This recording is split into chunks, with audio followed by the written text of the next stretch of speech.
We used to have acres of land, a beautiful old farmhouse, and the promise of a simple, fulfilling life. But one spring, everything changed when we brought home a scarecrow from a local flea market. It started out as a harmless addition to our farm, but it soon became clear that this scarecrow was anything but ordinary. The scarecrow was unlike any I had seen before. It was tall, with a tattered hat and a burlap face stitched into a grotesque smile. Its eyes were made of old buttons, and its clothes were faded and worn.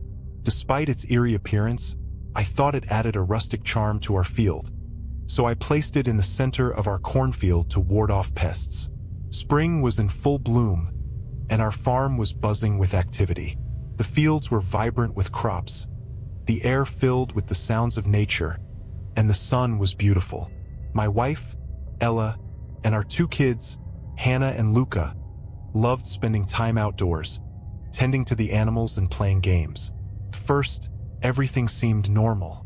The scarecrow stood watch over the fields, and our days were filled with the usual routines of farm life. But soon, strange things began to happen. It started with the animals. Our chickens, normally content and clucking, became agitated, clucking frantically and avoiding the cornfield. Our cows, usually docile, started acting skittish and restless. One morning, I found one of our goats dead near the scarecrow, its body twisted in an unnatural position. I was puzzled and disturbed but chalked it up to a predator attack. However, as the days passed, more animals fell ill or died under mysterious circumstances. The scarecrow seemed to be at the center of it all. Our family spent the evenings cooking dinner together, helping the kids with their homework, and watching TV. But the sense of unease grew stronger with each passing day. At night, I would catch glimpses of the scarecrow from the kitchen window, its button eyes seemingly fixed on our house. One evening, as we were watching TV, Luca pointed out the window. "Dad, the scarecrow moved," he said, his voice trembling. I looked outside, and sure enough, the scarecrow seemed to have shifted positions. I tried to reassure Luca, telling him it was just the wind, but my own heart was racing. After the kids went to bed, Ella and I talked about what we should do. She suggested getting rid of the scarecrow, but I hesitated. It was just a scarecrow after all. What harm could it do? That night I couldn't sleep. The house felt colder, and the shadows seemed to dance in the corners of my vision. I got up and looked out the window, and my blood ran cold. The scarecrow was now closer to the house, standing at the edge of the cornfield. The next morning, I decided to move the scarecrow back to its original spot. As I approached it, a chill ran down my spine. The air around it felt different, heavier, and the smell of decay was strong. I grabbed the scarecrow and dragged it back to the center of the field, feeling its button eyes on me the entire time. As the day went on, the sense of dread only grew. Ella and I took the kids out, hoping to distract ourselves. We played frisbee, ate sandwiches, and tried to enjoy the beautiful weather. But the joy felt forced, the laughter hollow. I couldn't shake the feeling that something was watching us. That night, as we were putting the kids to bed, Hannah mentioned having nightmares about the scarecrow. She described it moving around the farm, coming closer to the house each night. Ella and I exchanged worried glances but reassured her it was just a dream. I decided to set up a camera to watch the scarecrow overnight. I positioned it in a window with a clear view of the field and the scarecrow. As the night wore on, the house creaked and groaned, the wind howled. Sleep was elusive, and I found myself constantly checking the camera feed. At around 3 a.m., I saw it. The scarecrow moved. It didn't just sway in the wind. It shifted its position, its head turning slowly towards the house. My heart pounded in my chest as I watched it take a step forward, its burlap face frozen in that grotesque smile. The next morning, I showed the footage to Ella. She was horrified, and we both agreed that the scarecrow had to go. We decided to burn it, hoping to break whatever curse it seemed to carry. We took it to a clearing at the edge of our property, doused it in gasoline, and set it alight. The flames consumed the scarecrow, and for a moment, we felt a sense of relief. But as the fire burned, the whispers grew louder, more frantic. The smoke curled into strange shapes, and the air around us felt charged with electricity. When the fire finally died down, only ashes remained, but the sense of unease lingered. That night, we all slept more soundly, but the peace was short-lived. The next day, we found strange symbols carved into the ground where the scarecrow had stood. Our animals continued to act strangely, and the whispers returned with a vengeance. It was as if the curse had not been broken but had intensified. However, in the weeks that followed, the sense of dread slowly dissipated. Our animals returned to their normal behavior, and the strange occurrences ceased. The scarecrow was gone, but the memory of its cursed presence remained etched in our minds. If you ever come across an old, eerie scarecrow, think twice before bringing it home. Sometimes, what seems like a harmless addition to your home can invite unimaginable horror into your life. If you found this story as chilling as we did, be sure to subscribe so you don't miss any new creepy stories. When Mia and I bought our old farmhouse in New England, we were captivated by its rustic charm. The barn, in particular, fascinated me. It was a majestic structure with weathered wood, towering high against the backdrop of our expansive fields. I never expected that our beloved barn would soon become the center of a terrifying ordeal. The barn stood proud and tall, with red paint that had faded to a deep, rustic hue over the years. Inside, the barn was filled with relics of the past. Rusty tools, ancient machinery, and stacks of hay. The smell of aged wood and straw permeated the air, creating a nostalgic atmosphere. Mia and I dedicated our weekends to restoring the barn. It was hard work, but we loved every minute of it. The barn's character shone through as we cleaned and repaired it, and we often imagined the events it had witnessed over the decades. It was a labor of love, and we took pride in our progress. One evening, after a long day of work, I was putting away some tools when I noticed something peculiar. A faint, charred beam was hidden behind a pile of old crates. It seemed out of place in the otherwise well-preserved structure. I felt a shiver run down my spine as I touched the beam, the wood cool and rough under my fingers. That night, I couldn't shake the feeling of unease. The house felt different, heavier. I tried to ignore it, telling myself it was just fatigue.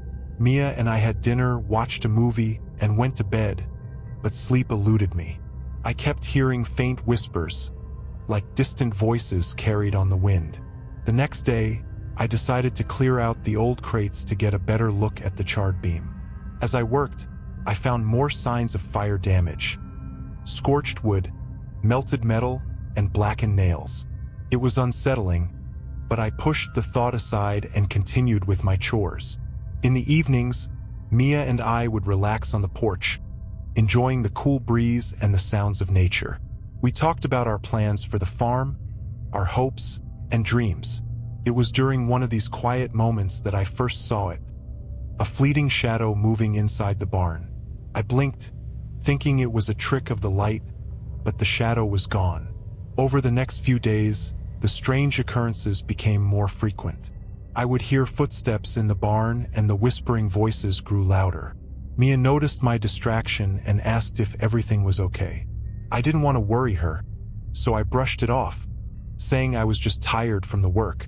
One night, I decided to check the barn before bed. The air was cool and still, and the moon cast an eerie glow over the fields. As I approached the barn, I saw movement inside. My heart pounded in my chest as I stepped through the doors, the wooden planks creaking under my weight. BTU, the barn was empty. Mia and I tried to maintain our routine, hoping the strange occurrences would pass. We had picnics in the fields, played board games in the evenings, and enjoyed each other's company. But the sense of unease never left, and the barn's shadow seemed to grow longer each day. One afternoon, while we were watching a movie, the power suddenly went out. The house plunged into darkness, and a cold draft swept through the room. Mia and I grabbed flashlights and candles, trying to make light of the situation. But then we started hearing the whispers, louder than ever. The nights became unbearable. The whispering voices filled the house, and I started seeing shadows moving in the corners of my vision. I felt a constant sense of dread, as if something was watching us, waiting. Mia grew worried, noticing the bags under my eyes and my jumpiness. One night, as I lay in bed unable to sleep, I heard a loud crash from the barn. I sat up, heart racing, and listened. The whispering was louder than ever, a cacophony of voices calling out. I grabbed a flashlight, gathered all my courage, and headed outside. The barn loomed ahead, its doors slightly ajar. The night was pitch black, the moon hidden behind thick clouds. I stepped inside, the beam of my flashlight illuminating the inside of the barn. The air was frigid, and my breath formed clouds in the cold. As I moved deeper into the barn, I saw them, figures faint and ghostly, moving among the shadows. They were transparent, their faces contorted in expressions of fear and anguish. My flashlight flickered, and the figures disappeared, leaving me alone in the dark. I retreated to the house, my mind racing. I couldn't explain what I had seen, and the fear gnawed at me. Mia tried to comfort me, but the sense of dread remained. The barn was no longer a place of pride, but a source of terror. Days turned into weeks, and the haunting continued. The whispering voices never ceased, the shadows never stayed still, and the figures appeared more frequently. I felt trapped, unable to escape the presence that had taken hold of our lives. Mia and I grew distant, the strain of the haunting taking its toll on our relationship. We argued more often, both of us on edge and sleep-deprived. One night, as we sat in the living room in silence, we heard it. A child's laughter, clear and innocent, coming from the barn. We looked at each other, fear in our eyes, and I knew we couldn't go on like this. I didn't know what to do, but I knew we had to find a way to end the torment. The barn's haunting remains a mystery. We never discovered the full story behind the charred beam or the ghostly figures. The voices and shadows became a part of our lives. But one thing we knew, we wouldn't lose our farm just because it was haunted.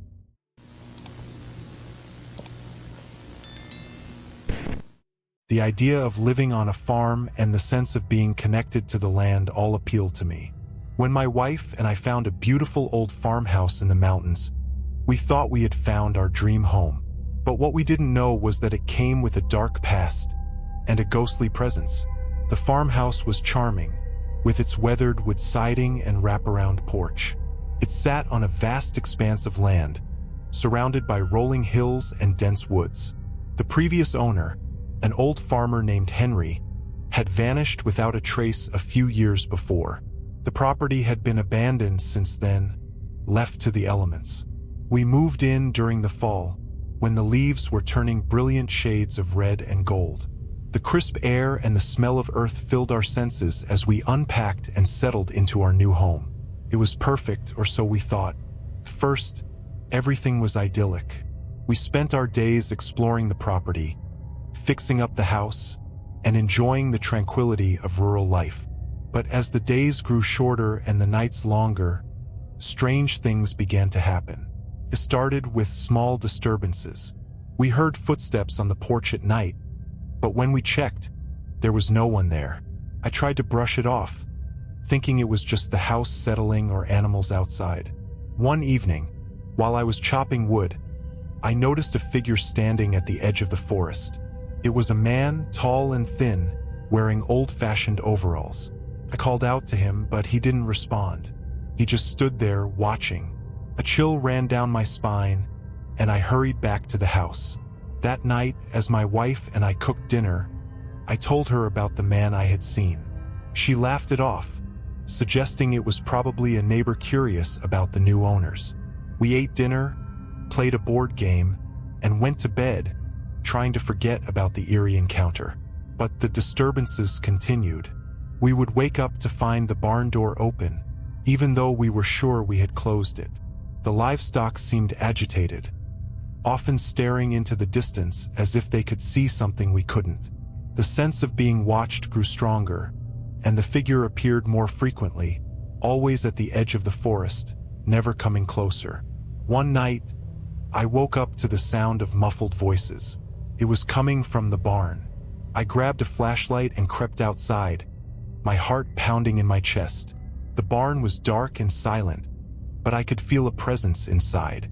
I shone the flashlight around, illuminating the old wooden beams and the hay-strewn floor. Suddenly, I saw him, the man from the forest, standing in the shadows. I called out, demanding to know who he was and what he wanted. He stepped forward into the light, and I could see his face. It was gaunt, with deep-set eyes that seemed to bore into my soul. "This is my land," he whispered, his voice hollow and echoing. "You don't belong here." I stumbled back, dropping the flashlight. When I looked up again, he was gone. I ran back to the house, locking the door behind me.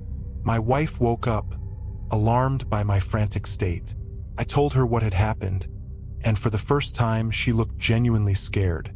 We tried to carry on with our lives, but the fear lingered, and the disturbances intensified. The figure appeared closer to the house, and the whispering voices grew louder. One evening, as I was feeding the animals, I found an old, leather-bound journal hidden in the barn.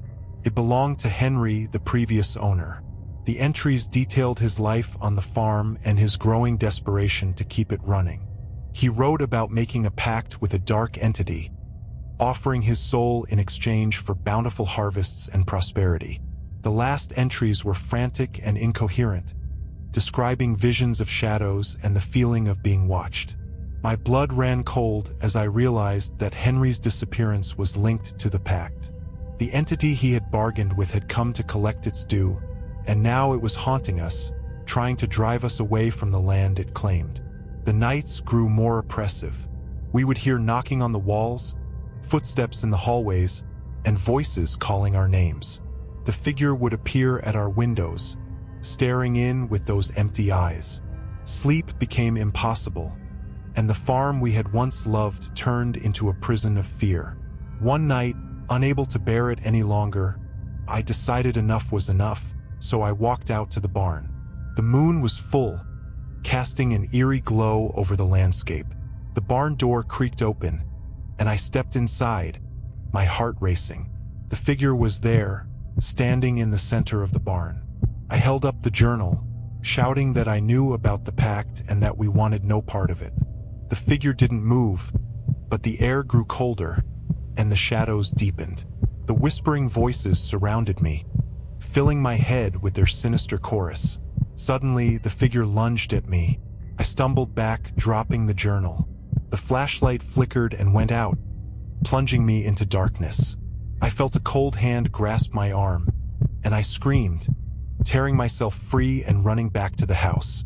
We packed our things that night and left the farm.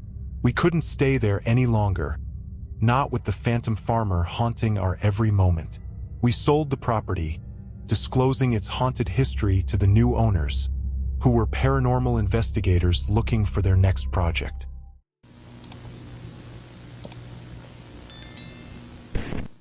Farming is in my blood. My family has owned our farm in the Midwest for generations, and I just loved the simple, honest life it provides. But last summer, something changed. It started with the cornfield, a place that was a source of pride and sustenance. By the end, it had become a place of nightmares. It was late June, and the corn was growing tall, vibrant, and green. The field stretched as far as the eye could see, rows upon rows of sturdy stalks swaying gently in the summer breeze. There was something almost hypnotic about the sight, the way the sunlight filtered through the leaves, casting dappled shadows on the rich, dark soil. One evening, as the sun was setting, I walked through the field, enjoying the coolness of the air and the rustling of the corn. I'd done this countless times before, using the time to clear my mind and plan the next day's work. But that night, something felt different. The air was thick and heavy, and the usual sounds of the evening, the chirping of crickets, the distant calls of birds, were absent. At first, I tried to brush it off, chalking it up to fatigue. But as I walked deeper into the field, I noticed something odd. The rows of corn seemed to be growing in unusual patterns, twisting and turning in ways that defied logic. I stopped and stared, trying to make sense of what I was seeing. It was as if the field had been disturbed, but there were no signs of human activity. No tracks, no broken stalks, nothing. A chill ran down my spine. I quickened my pace, eager to get back to the house. As I turned to leave, I heard a faint whisper, like the rustling of leaves but more deliberate. I froze, straining to listen. The whispering grew louder, more insistent, but I couldn't make out the words. My heart raced as I scanned the field, but there was no one there. I bolted for the house. What could be causing that? And what were those noises? Over the next few days, I tried to focus on my chores, but that night remained in my mind. I told myself it was just my imagination, that I was overworked and stressed. But strange things kept happening. Tools would go missing, and at night, I would hear the whispering again, always just on the edge of my hearing, like a half-remembered dream. One afternoon, I decided to take a break and do something normal, something grounding. I invited my neighbors over for a barbecue, hoping the company would dispel the eerie feeling that had settled over the farm. We laughed, cooked burgers, and played horseshoes. It was a welcome distraction. But even in the midst of laughter, I felt a persistent unease, as if we were being watched. As the sun dipped below the horizon and the sky darkened, I couldn't shake the feeling that something was wrong. The cornfield loomed in the background, its edges now shrouded in shadow. After everyone left, I decided to confront my fear head-on. I grabbed a flashlight and headed into the field, determined to find the source of the disturbances. The beam of light illuminating the tall stalks that swayed in the night breeze. My heart pounded in my chest as I ventured deeper, the whispering growing louder with each step. Just as I was about to turn back, I saw it. A figure standing in the middle of the field. At first, I thought it was a scarecrow, but as I got closer, I realized it was a person, or at least it looked like one. The figure was draped in tattered clothes, its face obscured by a wide-brimmed hat. It stood perfectly still, but the whispering seemed to emanate from it, growing louder and more frantic. I called out, my voice trembling. "Who are you? What do you want?" The figure didn't respond. I took a step closer, my flashlight flickering. Suddenly, the figure moved, turning its head to face me. The hat fell away, revealing a skull, empty eye sockets staring back at me. I stumbled back, dropping the flashlight. The whispering turned into a cacophony of voices, all speaking at once, filling my head with words I couldn't understand. I ran, tripping over the roots and stalks, the voices following me, echoing in my mind. I burst out of the field, gasping for breath. I entered my house and slammed the door behind me. My heart was racing, my mind a whirlwind of fear and confusion. I locked the doors and windows, trying to block out the voices, but they persisted. That night, I barely slept. The voices invaded my dreams, turning them into nightmares. I saw the figure standing at the edge of the field, watching me with its empty eye sockets. The whispers grew louder, more insistent, demanding something I couldn't understand. The next day, I decided to dig deeper. I went online, searching for any information about the land. I discovered that the farm was built on what had once been Native American land, a place of sacred rituals and burials. The cornfield, in particular, had been a site of significance, where ceremonies had been performed to honor the dead. I realized that I had unknowingly disturbed something ancient and powerful. The disturbances in the cornfield were a warning, the whispers a plea for recognition and respect. I knew I had to do something to make amends. I reached out to a local historian who specialized in Native American culture. She agreed to visit the farm and help me perform a ceremony to honor the spirits. Together, we set up an altar at the edge of the cornfield, offering gifts of tobacco and cornmeal, and recited prayers to acknowledge the land's history and the spirits that resided there. As we finished the ceremony, the air seemed to lighten, and the whispering stopped. The sense of dread that had hung over the farm lifted, replaced by a feeling of peace. I thanked the historian, grateful for her help and understanding. Over the following weeks, the disturbances ceased. The cornfield returned to its normal state, the rows straight and orderly. The tools stayed where they were supposed to be, and the whispering voices were gone. But I never forgot the lesson I had learned. The farm was more than just land. It was a place with a deep and complex history, a history that demanded respect. I realized that the eerie events had been a reminder of the past, a call to honor the memories of those who had come before. The eerie cornfield had shown me the importance of understanding and respecting the land and its history. It taught me that some disturbances are more than just random occurrences. They are messages from the past, asking to be acknowledged. If you enjoyed this video, make sure to subscribe to our channel and hit the like button for more terrifying tales. Don't miss our latest video, Disturbing Mysteries Exposed by Google Maps, where we explore eerie and unsettling finds that were revealed through Google Maps. These stories will make you think twice about what might be hidden in plain sight. See you in the next video.